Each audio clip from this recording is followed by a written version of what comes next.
Hello, and welcome to Tish and Mary Talk Manners. We'll be spending some time with two remarkable women. Letitia Baldridge was named America's leading arbiter of manners in a Time magazine cover story. She served as social secretary to the White House during the Kennedy administration and is the author of 23 books on etiquette, manners, and design. Her book, Letitia Baldridge's New Complete Guide to Executive Manners, remains the gold standard for corporate etiquette.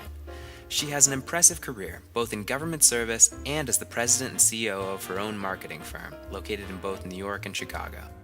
Her counterpart, Mary Mitchell, is the founder and president of the Mitchell Organization, based in Seattle, Washington. She is a corporate consultant and coach, newspaper columnist, and the author of 7 books on manners, including the best-selling book, The Complete Idiot's Guide to Etiquette. So give us the next few minutes of your time, and we'll give you advice that has steered presidents and CEOs alike.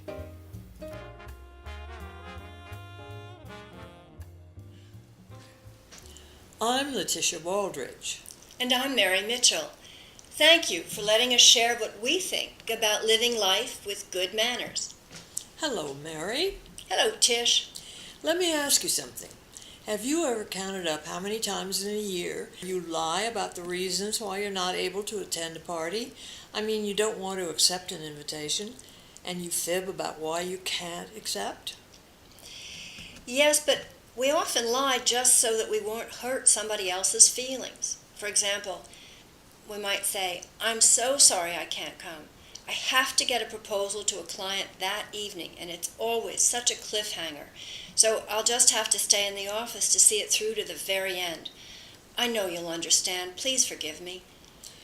Or you might say, to make it shorter, what a bummer that I can't go to your dinner party. It sounds so great, but I'd already accepted another party the same evening. It's so upsetting.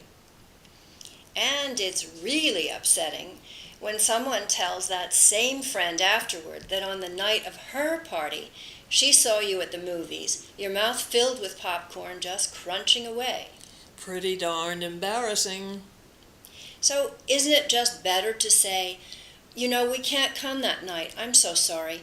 Thank you for thinking of us, and I'm sure with your hosting abilities working at full throttle, it'll be a terrific evening without us. In other words, don't lie. Just say you can't do it without any explanation. You don't have to explain. I could write a book about the elaborate excuses I've used in my life to get out of going to somebody's party or somebody's meeting. The only sure, safe way you can lie about the reason for not attending someone's party is to stay home all evening and never show your face.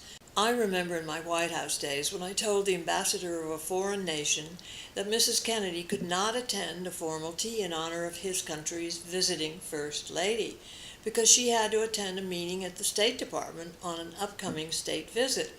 Of course, that was the perfect time for Mrs. Kennedy to be caught.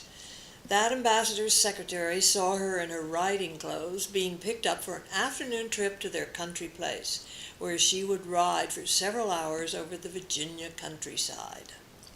Ouch! What did it take to recover from that one? Oh, a giant floral arrangement from the White House flower room, a repentant handwritten note from Jackie to the visiting First Lady, and a lovely framed White House engraving, beautifully wrapped in white embossed paper with a ribbon of the presidential seal in gold and silver. But I don't think, Letitia, that you and I ever could send anything quite that elaborate to make up for our lying about an invitation. Furthermore, I just don't think it would make that much difference to our hosts. Oh, but it could.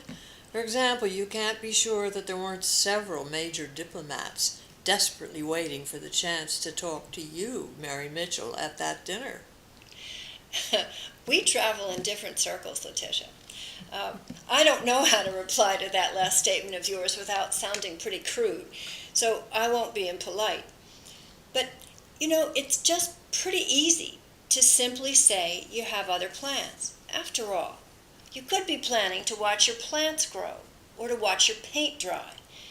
Doesn't it just make more sense to tell the truth? Mary, I don't think you'd last long in Washington with that philosophy. Well, that's today's Tish and Mary Talk Manners.